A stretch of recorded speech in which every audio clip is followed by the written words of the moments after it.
What's up, y'all? Spartan here, coming at you guys with a news article. It says former Georgia star Jalen Carter, one of the top NFL prospects in the next NFL draft, has been charged with reckless driving and racing in conjunction with a crash that killed a teammate and a recruiting staff member. The Athens-Clarke County, Georgia Police Department has issued an arrest warrant obtained Wednesday by the Associated Press that alleges Carter was racing his 2021 Trackhawk versus a 2021 Ford Expedition driven by the recruiting staffer, 24-year-old Chandler LaCroix, which led to the January 15th wreck. The announcement came hours after the Atlanta Journal-Constitution reported that Carter was present at the scene of the crash and later provided shifting accounts of the wreck. Devin Willock, who was an offensive lineman for the Bulldogs, and LaCroix were killed in what police initially reported as a single-vehicle accident. Carter is in Indianapolis at the NFL Scouting Combine and has been slated to speak to reporters as part of the previously scheduled media availability, but a league spokesperson later told reporters that Carter would not be speaking Wednesday because he and 5 other players were still conducting physicals.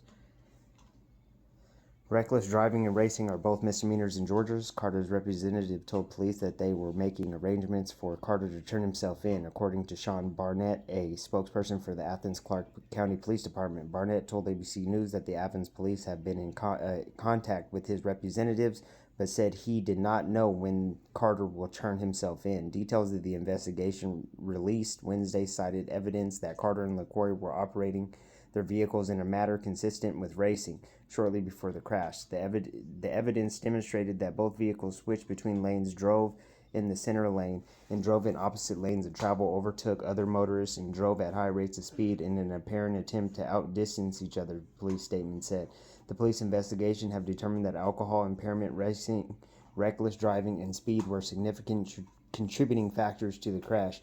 A toxicology report indicated that LaCroix's blood alcohol content concentration was 1.197, more than twice the legal limit in Georgia at the time of the crash, according to police. The SUV driven by LaCroix was traveling about 104 miles per hour before the crash. The charges announced today are deeply concerning, especially as we are still struggling to cope with the devastating loss of 2 beloved members of our community.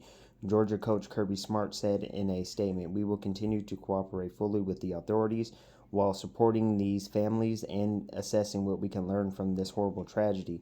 According to documents and recordings of the 911 calls reviewed by the Journal-Constitution, at least 2 vehicles driven by Georgia football players have been at the scene, including the Jeep driven by Carter, who left the scene before police or emergency personnel arrived. Damn, that's cold-blooded. Carter returned to the scene less than 2 hours later, according to the paper, which reported that he was asked by police whether he had been racing the vehicle that had crashed. Documents reviewed by the Journal-Constitution showed that Carter told police that he heard the crash from a nearby apartment complex, but then later told an officer that he had been driving both behind and beside the SUV driven by LaCroix.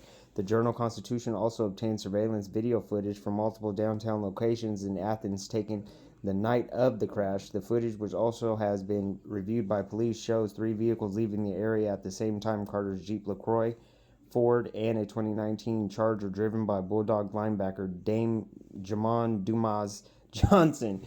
Dumas. That sounds so relevant to something else. Carter denied racing to the officer, who observed no signs that the 310 had been drinking, according to the Journal. The crash occurred hours before the Bulldogs celebrated winning back-to-back national championship with a parade and ceremony at the Stanford Stadium. Willock was pronounced dead at the scene. He was 20. LaCroix died shortly after being taken to a hospital. Police investigators said that the Ford driven by LaCroix failed to negotiate a left curve, resulting in the vehicle striking the curb with its front passenger tire and leaving the roadway on the west shoulder. The SUV struck a Georgia power pole and another utility pole, slicing the poles in half before striking a tree in the rear passenger quarter panel, to send the vehicle spinning in a clockwise direction before it slammed into another tree on the driver's side, where both LaCroix and Willock were sitting. Offensive lineman Warren McClendon, who had just announced plans to enter the NFL draft, sustained minor injuries. Georgia football staffer Victoria Bowles was hospitalized with more serious injuries.